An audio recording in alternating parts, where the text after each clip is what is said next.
sebelum Holaku Khan menyerang Baghdad. Mengapa Holaku atau Tartar bisa mengalahkan Baghdad? Karena ada pengkhianat. Ada Perdana Menteri Khalifah pada waktu itu, Perdana Menteri Khalifah Al-Mustansir Billah, yaitu Ibnul Alqami, seorang Syiah. Dia yang berkhianat. Pengkhianatannya bagaimana? Selama bertahun-tahun tentara yang ada di Baghdad dikurangi terus.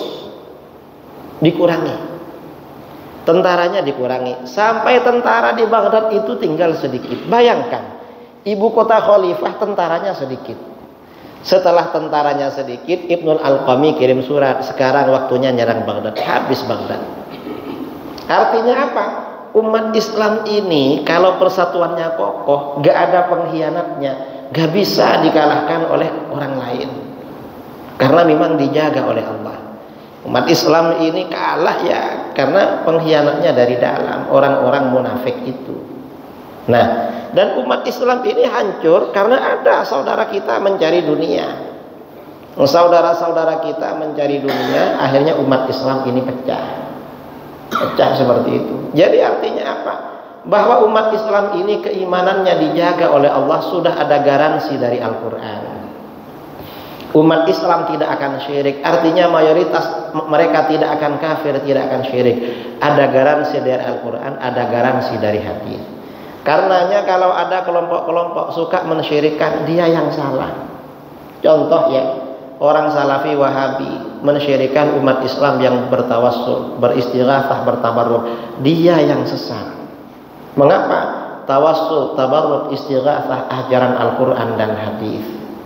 Mereka memang telinganya tuli, saudara, nggak mau diajak bicara, diajak ketemuan nggak mau mereka, pakai sistem telinga tuli.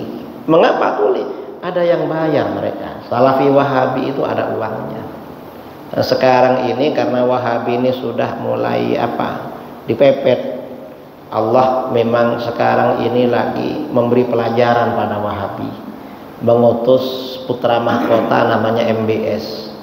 Akhirnya ulama-ulama Wahabi yang keras-keras dipenjara semua. Yang nggak dipenjara sekarang ini yang fatwanya lucu-lucu. Ini Mufti Wahabi yang ada sekarang, Mufti Wahabi Abdul Aziz bin Abdullah Al-Syekh ditanya, gimana hukum Maulid Nabi? Bid'ah dan haram. Karena dulu sahabat tak pernah melakukan. Lalu dia ditanya oleh MBS, oleh kerajaan, gimana hukumnya kerajaan merayakan hari nasional berdirinya kerajaan Arab Saudi? Kalau kita ini kan hari nasional 17 Agustus, ya. Gimana? Kata muftinya, oh gak apa-apa. Itu kan mensyukuri berdirinya kerajaan tauhid, negeri tauhid. Bersyukur itu hukumnya sunnah, bahkan wajib. Jadi kalau Maulid Nabi haram, bid'ah dan syirik. Kalau hari nasional Saudi Arabia sunnah dan wajib. Masuk akal enggak, saudara? Apakah Rasulullah pernah merayakan berdirinya kerajaan Islam? Kan enggak pernah kan? Sama-sama enggak pernah.